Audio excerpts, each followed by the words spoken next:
Welcome to Active Church, everyone. We are so glad you joined us. My name is Shauna. And I'm Diana, and we're on the team here at Active Church.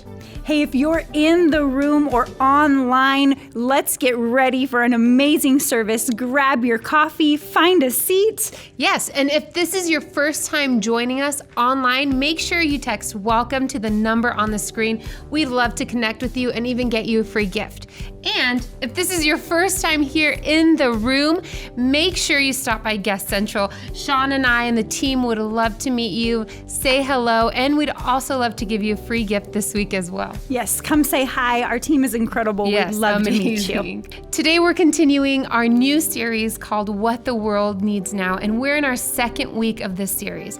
And today, Pastor Joe is going to be sharing with us an awesome message about joy. He's going to be sharing about moments where joy is not the most easy to find and where we can find joy in adversity. It's so incredible. How is it to watch your husband up on stage, Diana? It's pretty awesome. I love it so much. I love when he gets to speak, and I'm just like a proud wife. So getting to sit on the first row and just hear him speak is so awesome. It's fun. I love watching them because she's gleaming up at him and he's just, preaching the word. It's so fun to watch. But hey, we've got some church news coming up for you guys. Diana, tell us about the big summer kickoff. Yes. So June 8th, our active youth is having a summer kickoff. Now, this night is going to be incredible. I know for a fact that our youth team has some awesome things planned. They're going to have some games, giveaways, food. If you are an incoming 6th grader and all the way to 12th grade, you don't want to miss this. You actually have 2. I have 2. I have one coming up too. How does that feel? It's exciting because I know the love and the work that our active youth team puts into this. So I'm really excited about that. But as a mom, it's a little hard. Yeah, it's a little heartbreaking. 2 of them now. Mm-hmm. Well, 2 of them get to join in on the fun. So like we said, Tuesday, June 8th at 6:30, get your youth there. It's going to be awesome. They do not want to miss it. It's so much fun, and our leaders are ready and really bringing the fun. So it's going to be great. Super cool. We also have First Step coming up June 13th. And First Step is such an incredible time to get to know our team, get to know our pastor, get to know more about Active, but join the community. This is your chance to join the community here at Active, learn more about a serve team. It's really awesome. Yeah. And I hear stories all the time of people whose first time it was coming on our campus or even online, and they go to First Step and they just walk out with a community of friends and exciting opportunities to serve. So like Shauna said, First Step is an awesome opportunity. If you're thinking about going, run, don't walk, go.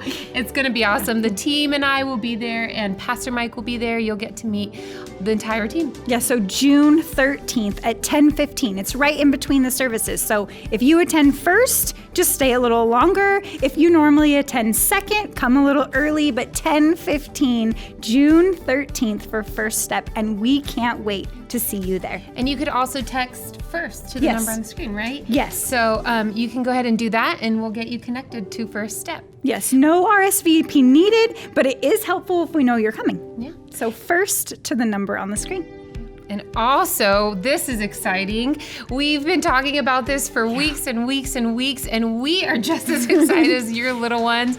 But Kids Blitz is coming. That's June 15th through the 17th from 6 p.m. to 8:15 p.m. Shauna, do you want to tell them a little bit about Kids Blitz and what they don't want to miss out on? It's free. Yes. It's free. It is a free 3-day high energy event for kinder to 5th grade. It's going to be so awesome.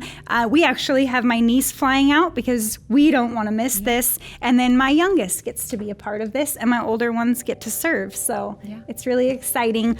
Free event June 15th through the 17th. Yeah. And I hear we're like over 200 kids. Yes, we have so many kiddos registered, and more are registering, and it's just mind-blowing to see so many littles wanting to be a part of this, but it is going to be awesome. We're telling you, we're going to be having special guests, music, just so much fun. So yes, make sure you register your littles if you have incoming kindergartners, all the way up to 5th grade. Right. And if you want to volunteer and you're on campus, come see Diana and I Guess Central, because we would love to help you get signed up. With all these kiddos signing up, we're going to need a lot of volunteers. We need help. Which is such a great thing, though. It's so exciting because maybe you don't get to be a part of it with your littles joining, but you get to come experience the joy, the pure joy these kiddos have on campus just by volunteering. Yeah. So it's really cool. So cool.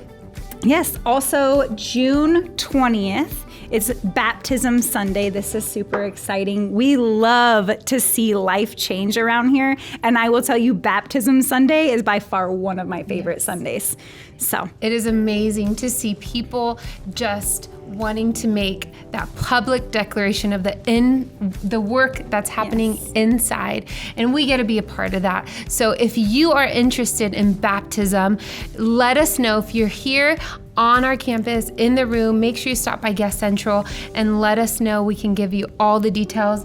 And if you're online, you can text baptism to the number on the screen. So baptism to the number on the screen, and then someone on the team will reach out to you and help you get signed up. So we're about to start. So if you're in the lobby, make sure you grab your coffee, go get your seat. You don't want to miss what we have planned for today. It's an amazing service. So make sure you get in the room. We're about to start. And if it's your first time or you're new around here, text welcome to the number on the screen, because our team would love to reach out and give you a free gift just for joining us. So let's stand up and get ready to worship.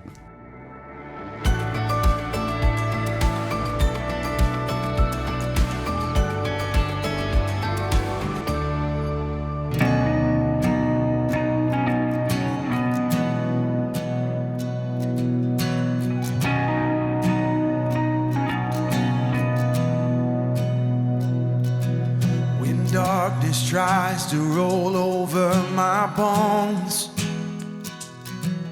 when sorrow comes to steal the joy I own, when brokenness and pain is all I know, oh, I won't be shaken. No, I won't be shaken. 'Cause my fear doesn't stand a chance when I stand in your love. My fear doesn't stand a chance when I stand in your love. My fear doesn't stand a chance when I stand in your love.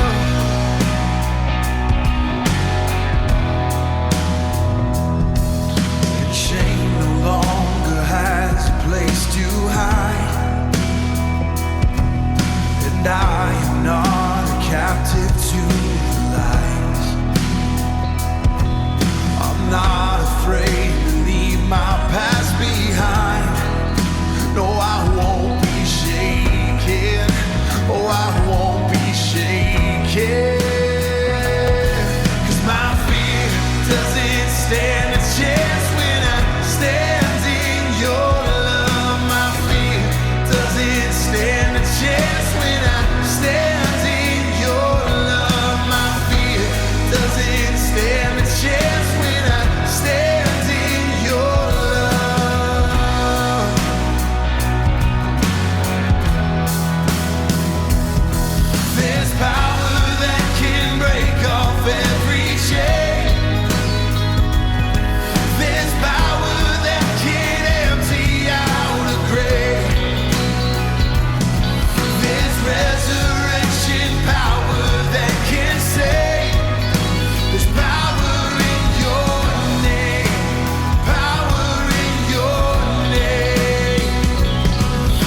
a chance when I stand in your love. My fear doesn't stand a chance when I stand in your love. My fear doesn't stand a chance when I stand in your love.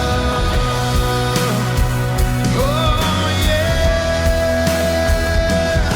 'cause my fear doesn't stand a chance when I stand in your love. My fear doesn't stand a chance when I stand in your love. My fear doesn't stand a chance when I stand in your love.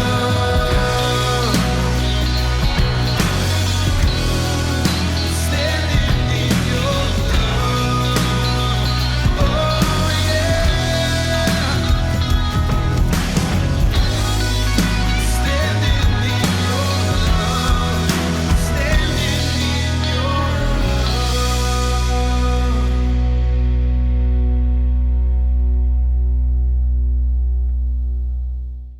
Hey, what's up, Active Church? My name is Joe, and I'm part of the team here, and I got a question for you. What brings you joy? What brings you joy?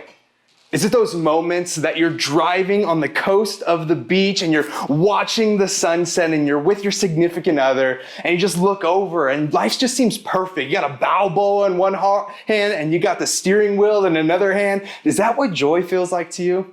Or is joy those moments when you're at your kids' games and you're watching them play, and then after your kids' games, you go grab some snacks and you're enjoying life, you put your arm over them and you realize they're one of your mini-me's? Is that joy? Do you get that feeling of joy in those moments? How about this? How about when you come home after a long day and you kick your feet up and the house is clean, the house is quiet because the kids are in bed, and you're looking around and you realize your bills are paid, the tummies are full, and you're at peace in this moment? Is that what joy is for you?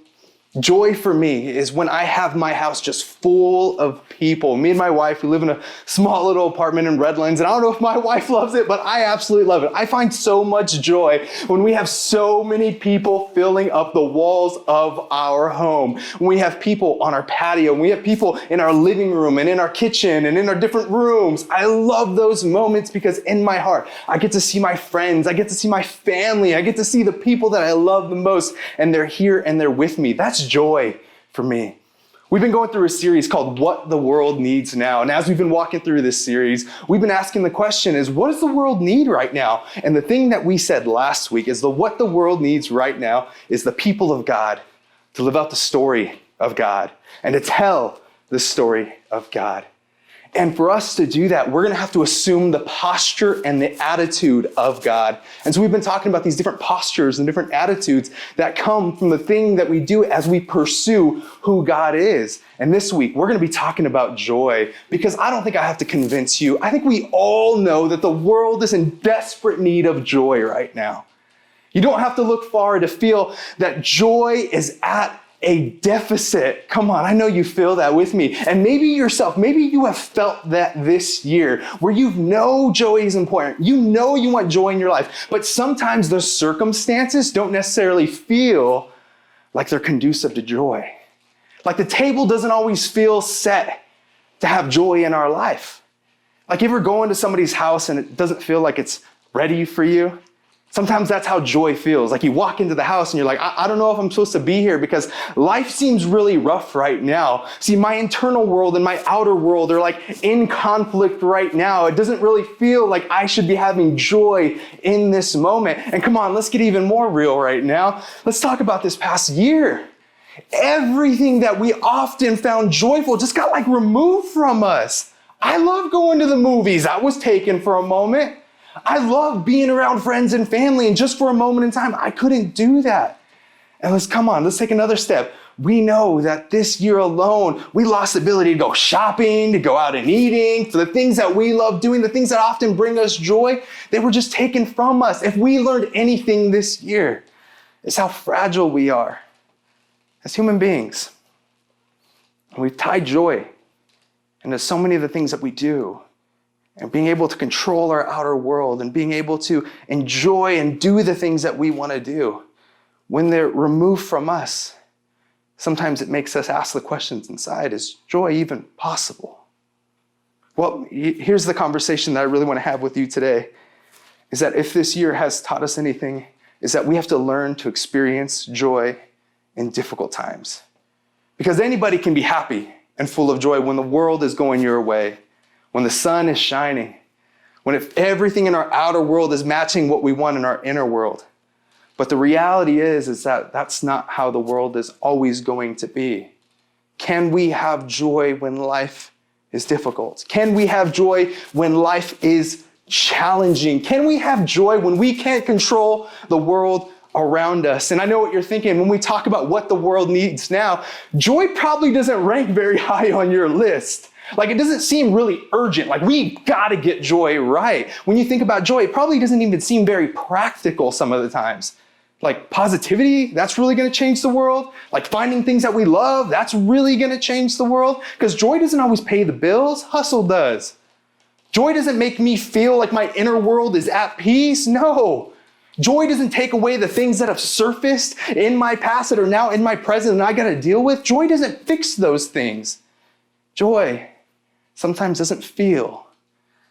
Sometimes joy doesn't feel like it can be possible for us. And sometimes joy doesn't feel like the thing that we need to work on. It's one of those I'll get to it ideas because we know joy is important. We all kind of want joy, but because joy doesn't seem so practical, it doesn't really feel like it's one of those things we have to pursue. And I get that. But here's the thing about joy, is that when we think about joy and we just associate it with positivity, we miss out on a whole level of joy that I think today that we can all benefit from.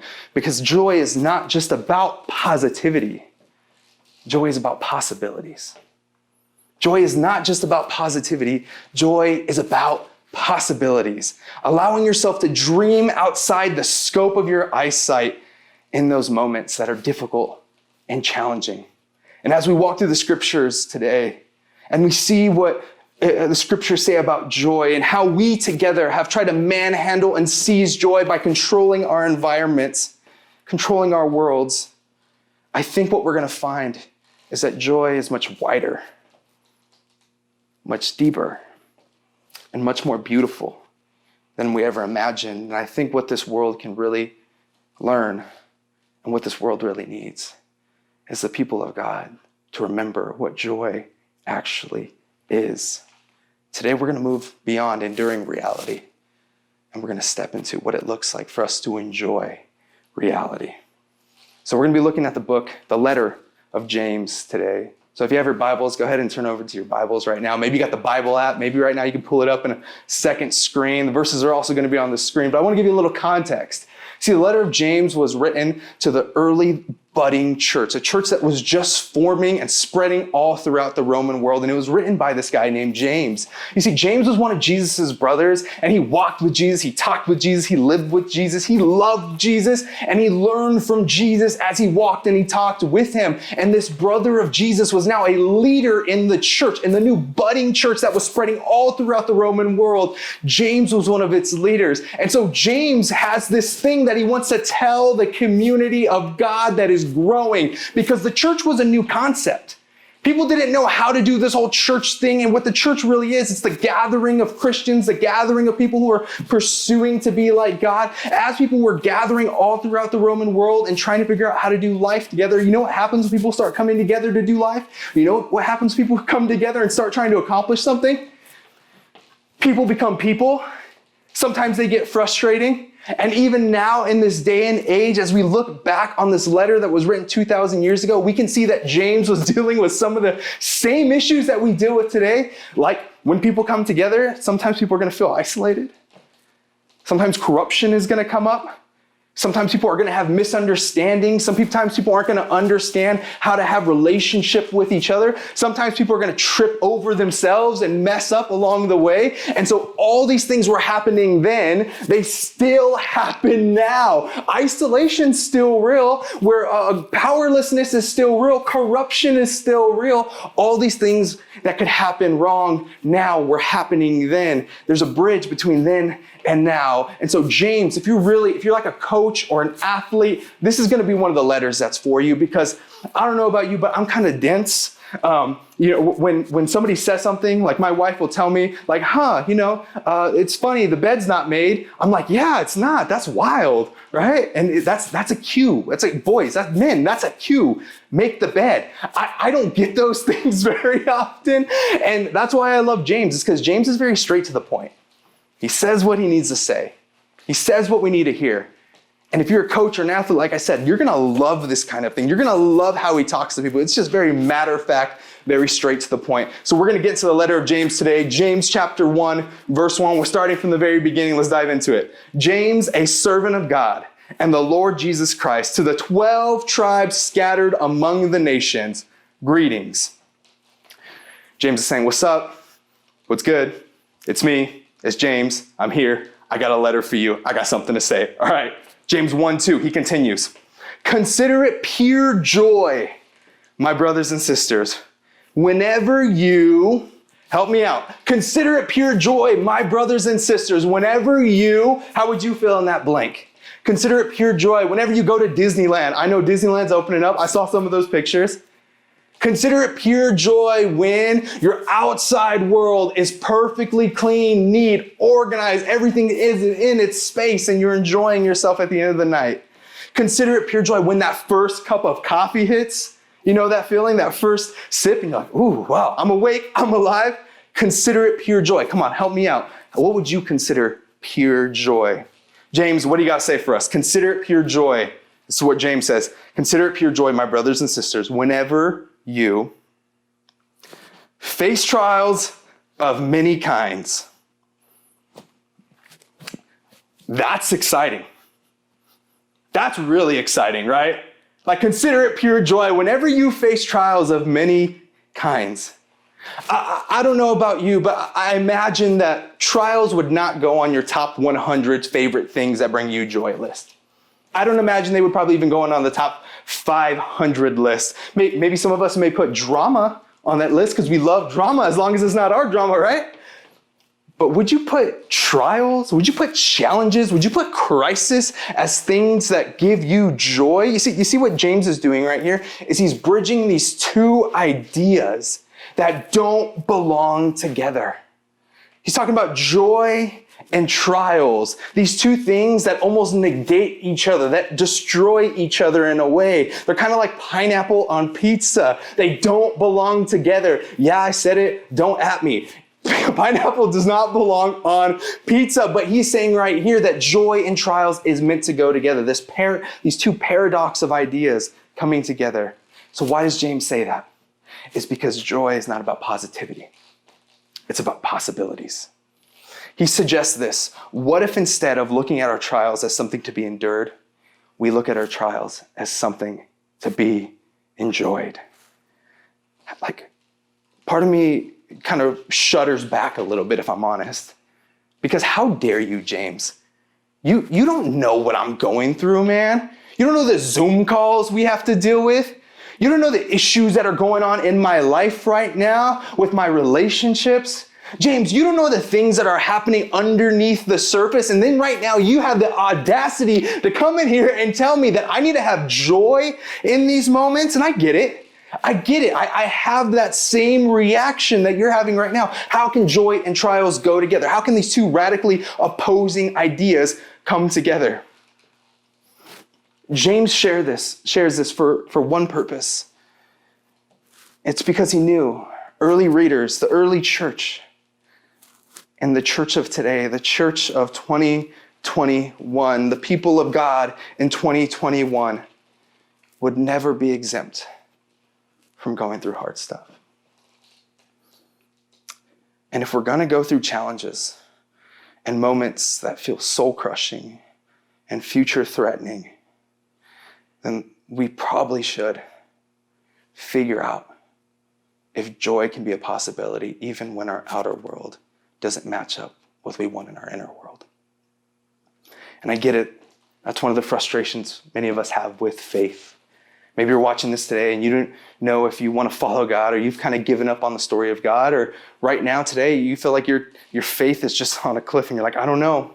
I don't know if I want to keep going. I don't know if I want to take one more step.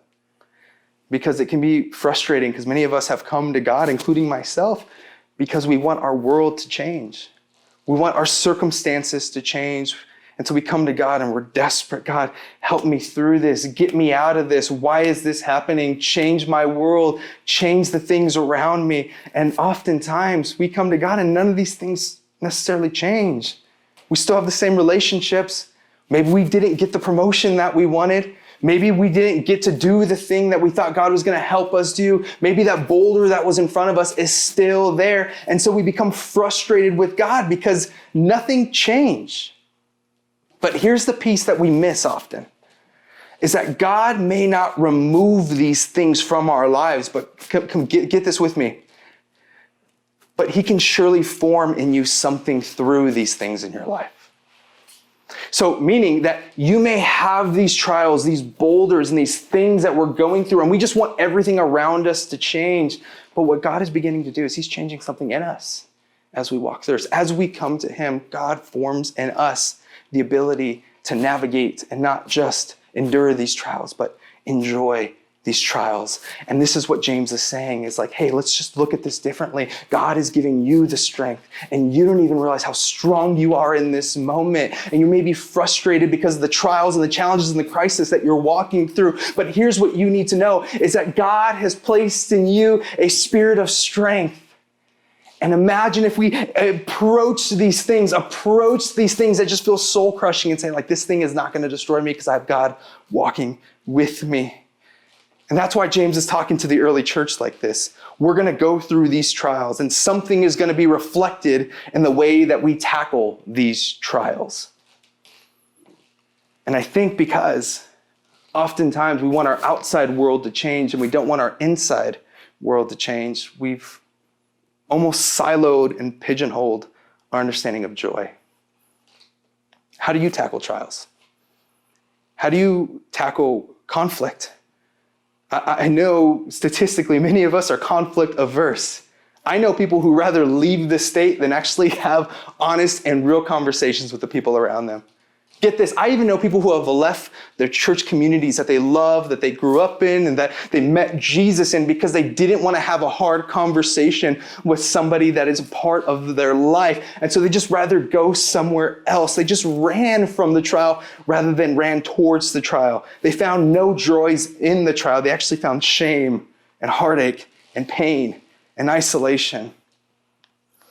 And if we can just put all of our pieces on the chessboard correctly, we've been convinced that if we arrange the board how we want, we can find a life full of joy.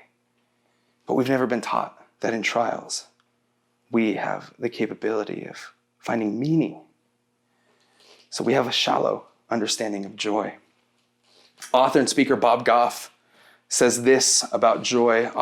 Bob Goff is a fantastic individual. Read some of his books. Love does. He recently put out a podcast, and during this podcast, he says this: you'll find your joy by actually going a little deeper. And like I said, I'm kind of dense. So when I heard this, I'm like, deeper, it's kind of scary. I don't know what that means, right? So I continue to listen to the podcast, and this is what he says. We have to be like divers going deep into ourselves, looking through the shipwrecks of our past to find the treasures that we forgot about. How often do we dig deep for joy? Question, how deep does your joy run? Is your joy run out when you're around the wrong people? Does your joy run dry when things aren't going your way?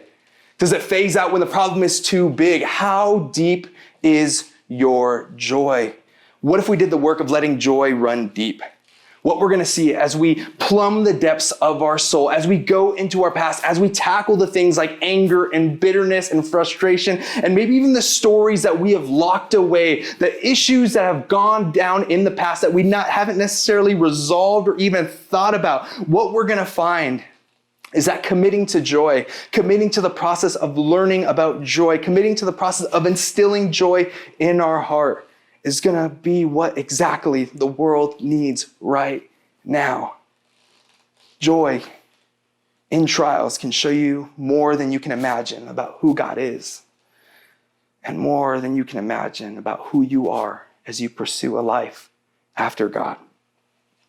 Shallow joy tells you that right now you're good. Deep joy that is buried in who you are will tell you that is more good to come even when you can't see it. But this takes work. This takes commitment. This takes us really asking ourselves, have we reconciled everything in our heart? Have we had the conversations? Have we gone through the trials and challenges that we need to go through? Have we built a foundation in our life, in our past, in our stories where joy is in us and not about the world around us? It requires us to go deep. There's nothing shallow about joy. What he says is, consider it pure joy, my brothers and sisters, whenever you face trials of many kinds. That's encouraging. We're not just going to face one kind of trial. We're going to face so many different kinds of trials. We're going to face as many trials as there are colors on the Home Depot paint palette wall. And each trial is going to be different. Each trial is going to be unique. Each trial is going to have a different version of you have to come out and step up. And I know that may be overwhelming for many of us. It's overwhelming for me. But isn't that also exciting? That we're not going to be facing the same trial over and over and over again? I mean, how boring would that be if we're just constantly in this cycle of going through the same issues, the same problems, going through the same motions, and every single time that we think it's over, we come right back to it? Truth is, some of us have been going through the same trial for a while. The same trial, just in different forms. And the reason we're going through the same trial over and over and over again is because you cannot escape a trial that you must go through. You cannot escape a trial that you must go through. And many of us have gotten really good at running away from the things that are coming up in our life. The things like the conversations, the things like the obstacles. You see obstacles as reasons to back up. You see obstacles as reasons to not step forward anymore. When the reality is you cannot run around a desert. You can only run through it. Your next season, here it is, your next season will not make the trials disappear. I would actually even say that your next season plus the same you're gonna end up in the exact same season. You're getting married. It's not gonna fix your bitterness or anger that has been in your heart. You getting that promotion is not going to fill that void that you've been having of worth. You graduating is not going to fill that void of purpose that you've been seeking.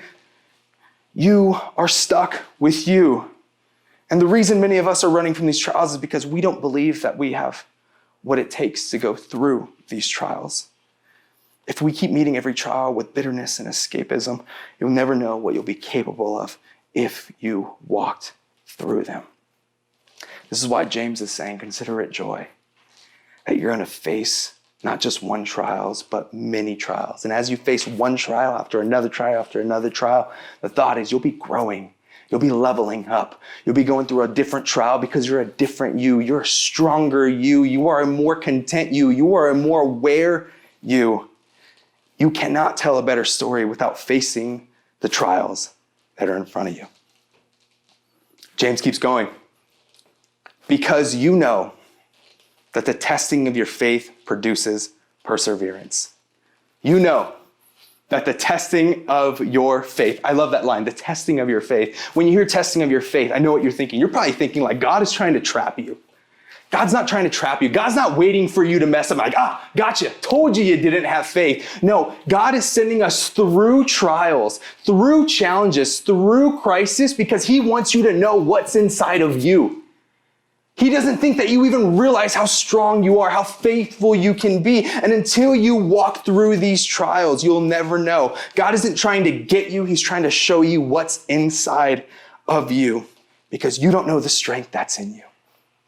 There's a documentary that came out about a year ago. It's called The Last Dance. It's with Michael Jordan. And Michael Jordan, if you don't know, you just Google him. He's fantastic. NBA All-Star, played for the Chicago Bulls. And what this documentary does is it follows his last season he's on the Bulls, this championship team. And as I'm watching this documentary, there's two things I learned about it. Two things I learned about Michael.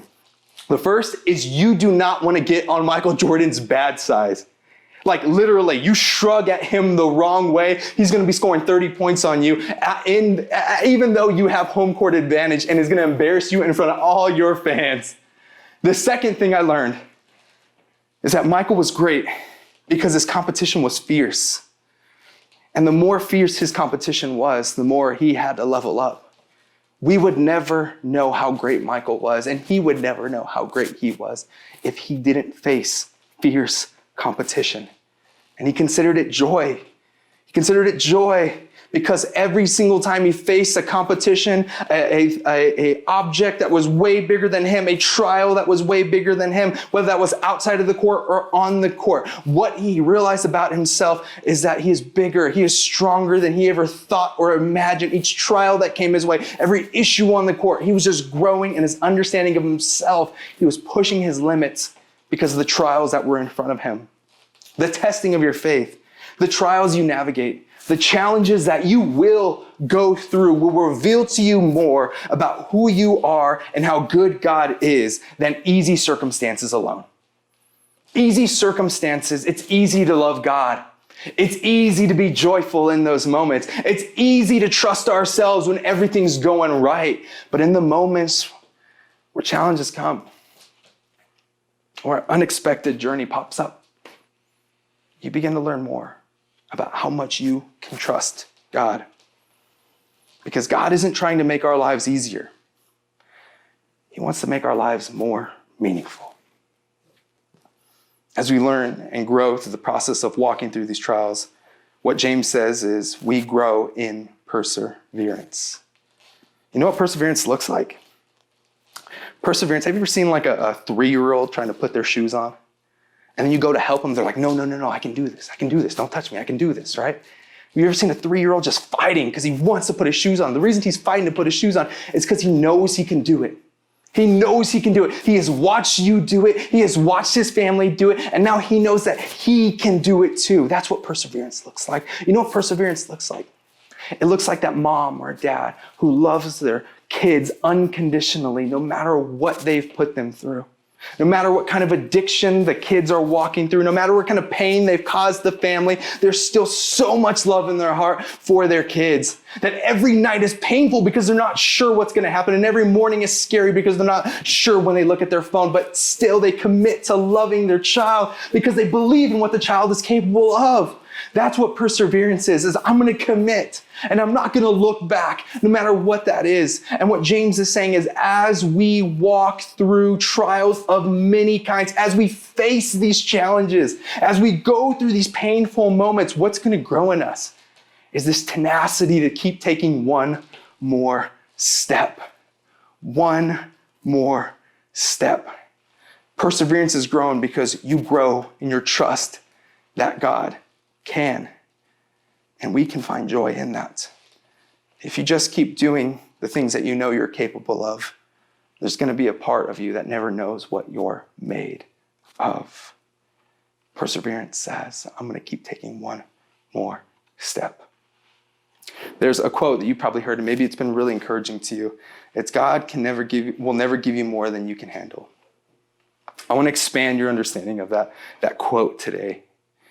Because that quote actually, though very inspiring for some of us, I think it's missing something. I think that God can actually, you'll actually get oftentimes in your life more things than you can ever handle. But I think it's in those moments where you feel like you cannot handle them. That's where God becomes the loudest. If we're continually doing things that we can do, we're going to be living small lives. We're going to be living lives that are not lived to the fullest.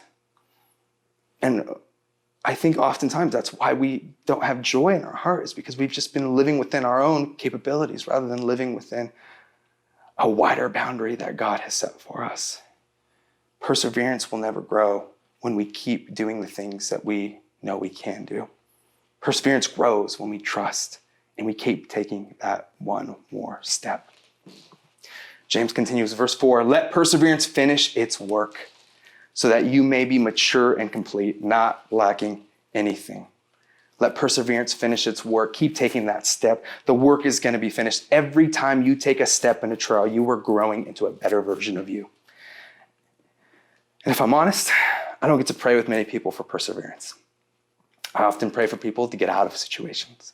And I understand that. I would never want anybody to be in a situation. So if you're walking through a rough moment right now, I'm sorry you're walking through it. But what I can tell you, even though you don't see it, the more you hand it over to God, the more you keep walking in this trial, the more you keep having these conversations and keep taking that next step, you're growing. Your capabilities are expanding. And your faith is pushing you forward. Even when you don't see something happening, something is brewing beneath the surface. Let perseverance finish its work so that you may be mature and complete, not lacking anything.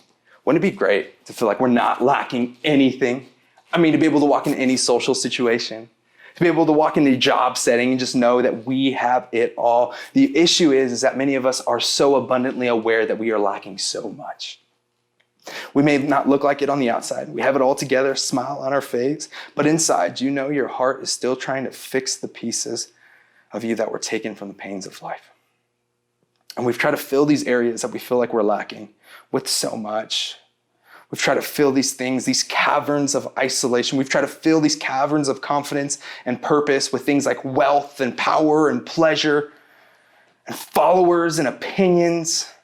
But if anything, the things that we fill in these caverns just remind us of how much we actually are lacking. What having joy in the midst of trial, it reminds us as we take steps towards God, as we take steps in these trials, what we're reminded of is what's being formed in you can never be taken from you. Just give God time. Give God time to form the spirit of confidence that you've been praying for and fighting for. Just keep praying and keep walking towards that trial. As you are walking through frustration with your current life circumstance, just know that God is forming something in you. And what I know to be true is that anything that God forms in you is not going to be easily removed from you. Do you ask the question often, what are you learning through this? No, seriously, ask yourself this more often. What are you learning in the middle of this trial? You want to be not lacking anything. You want to move towards maturity and completion. We have to be so abundantly aware of what God is forming in us while we are walking through this trial. What are you learning right now? Spend time this week. Think about it. Write it down. Joy looks at trials not as defining, but refining moments. And finally, James continues, chapter 1, verse 5. If any of you lacks wisdom, you should ask God who gives generously to all without finding fault, and it will be given to you. Isn't it great news that God gives wisdom when we don't deserve it? Can you imagine if God just gave us wisdom when we actually deserved it? Like, can you imagine if God was like, he's just looking at us as we're in our hole and he's like, yo, you got yourself there, crawl out of it. I mean, that's how many of us would respond in a situation like that. How we often understand wisdom is the things that we've learned and inherited over time, the things that we can see. But no, it's not just about right answers and the things that we've learned. It may include that. It's not just about knowledge. And many of us, when we are in these moments, in these trials, and we're praying for wisdom, we're not actually praying for us to learn. We're praying for us to get the answers, to get us out of these things. No, but this is what God says. This is what James says to us. It's what wisdom is. Wisdom is context. Wisdom is perspective. Wisdom is the reminder that, hey, all of this that's going on, every trial that's happening, all the obstacles in front of you, it's just a moment within a minute in the scope of your entire life. And though you may feel like in this trial that you have nothing, wisdom reminds you is that you are moving towards everything. What I can tell you about myself is Crisis Joe and Normal Joe are two different people. In crisis, we don't always think straight. I'm kind of a klutz and I drop things a lot. You can ask my wife, like often, very, very often. And I can't tell you how many things I've spilt or knocked over or broken. I'm sorry, Diana. You're probably gonna realize I broke one of the bowls in the house. I apologize about that. But what I've learned is every single time I drop something, I forget instantly where the broom is. Every single time I spill something, I forget where the paper towels are because I'm not thinking straight in crisis. If I'm not thinking straight in crisis, I imagine many of us don't think straight when we have a lot of things going on, when objects are in front of us, when it seems like trials are above us. And then we have people, of course, who go like, well, why didn't you just? Well, you should have just this. Well, crisis doesn't give us the luxury of hindsight. God doesn't give us what he thinks we deserve. He gives us what we need when we ask of it. And so James says, ask for wisdom. When you're in those moments that you feel like you don't know what to do, you feel like the waters are in over your head, how often do we say, God, I need perspective. I need context. Am I going to get through this? Can you remind me that I'm not alone in this? Joy tells us that we can experience these moments with wider eyes and more intention when we pray for wisdom. These moments are bigger than you, and you need help, and that's okay. And what God says is, I'm going to show you how big I am. So why do you need wisdom as you go through trials to experience joy? How can we relate to a trial in such a way that it actually brings us joy? What if instead of looking at trials as red lights, we looked at them as green lights? We looked at trials as something to remind us that God is about to do something in us.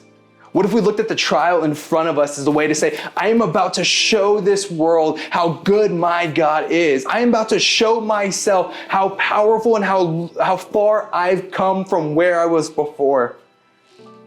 Joy tells us that we can keep dreaming beyond this.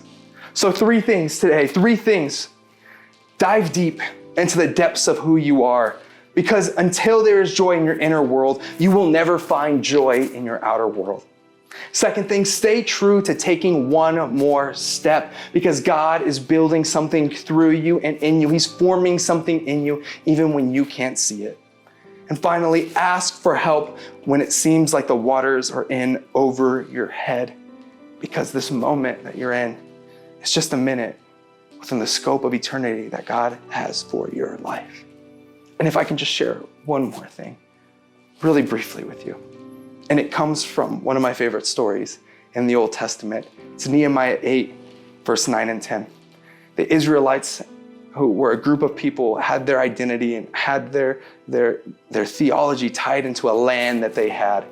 And this land that the Israelites had, they lost it over and over and over again to war, to famine, to all these things that were going on.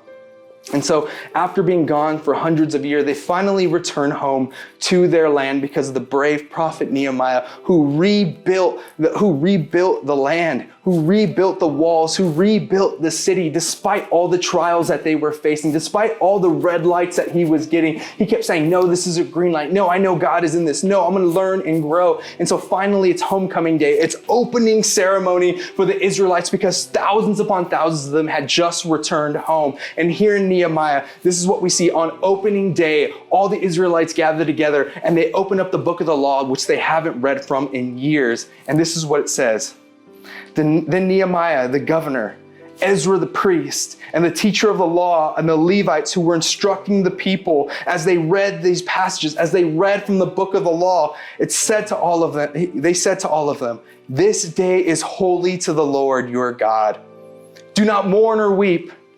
For all the people had been weeping as they listened to the words of the law. As they listened, they realized how far they had gone from God. They realized how off path they had gone. They realized that the trials they had walked through them without God. So they kept repeating the same things over and over and over again. And they felt so much shame and they felt so much guilt and they felt so much conviction that they all just bowed their heads and they wept as they read from the book of the law. But check out what they say. Verse 10. Nehemiah says this, go and enjoy choice food and sweet drinks. Send some to those who have nothing prepared. This day is holy to our God. Do not grieve. Why? For the joy of the Lord is your strength. Joy is strength. We have every reason to celebrate is what Nehemiah is saying. You know why we as Christians who are standing here 2,000 years removed from the event of Jesus have reasons to celebrate even though it doesn't feel that way? It's because shame was defeated. Nehemiah is telling his people, go enjoy it, go party, go celebrate, go live it up. Shame was defeated. Celebrate because the joy of the Lord is your strength. How's your celebration? What are you celebrating right now that God is doing in you? What are you celebrating around you that God is doing? And if you can't see God right now because life is just so rough, or because you never imagined him before. Where's the good that is being brewed in your life right now? Because I believe if you can see the good, you are one step away from seeing God. The God who said in the resurrection that shame was defeated. The God who said with the resurrection, guilt was absolved. The God who said love has won. The God who said fear has disappeared. The God who says, I will be with you to the very end of the age. Church, come on. We got every reason to celebrate. We should be people of celebration. There should be the most life being birthed from our communities, even though we are not known for that in the world. What the world needs to know right now is that joy can be their strength, that trials don't have to be defeating, that death has been defeated, and we together can be the bearers of this future. We can celebrate hope, we can celebrate life, and we can show people that even in the moments that the world seems darkest and most tough, there is still a God who says, I'm with you, and that anything that comes against you, I will defeat it. Anything that comes against you, I will show you that you are stronger. And maybe today you are just feeling the stirring of God. Like, I want this joy. I feel so lonely. I feel so separate. I feel so isolated. I feel like I can't follow this God. Nehemiah says this to you. Don't weep, don't cry, don't grieve, because the joy of the Lord is your strength. And you have to do nothing to earn it. Jesus has given his life as a ransom for us all, so we can experience the fullness of life. Don't run from it. Don't run from it, because the joy of the Lord is our strength. That's what the world needs now. As Christians, for followers of Jesus, to live in a way where people see not what we're against, but the life that we are for, and the life that we are building, and the joy that is possible in every single moment. Church, let's pray together. Father God, thank you for these moments we have of joy. For anybody walking through trial right now, for anybody walking through a trial that may feel like it's in over their head, may you give them the peace to know that you are with them. May they not run, but may they run towards you, if anything. May they run through the deserts that are in front of them, and may they see that there's a version of themselves that is beyond this trial because of you. That you've given us hope, you've given us life, and God, that's not stopping anytime soon. Thank you for your love. We all lift up in your Son's holy name, and all God's people said, amen. What an incredible message by Pastor Joe on joy. Yes, and overcoming adversity while still having joy and wisdom and perseverance. It was so awesome. But here at Active, we are so thankful that we get to partner with so many organizations. And starting next week, we are going to be partnering up with an organization called Youth Hope that helps at-risk youth. Yes, Youth Hope is just one of the many partnerships that we can make because of your generosity. Thank you for giving with us. And you can continue to give with us in one of two ways. You can text the amount to the number on the screen, or you can visit us at activechurches.com and just click the give button. Yes, like Shauna said, it's because of your generosity that we get to change worlds, change people's lives. So Active Church, thank you. Well, that was such an incredible service, and we're so thankful that you joined us this week. We can't wait till next week. We'll see you all next week. Bye.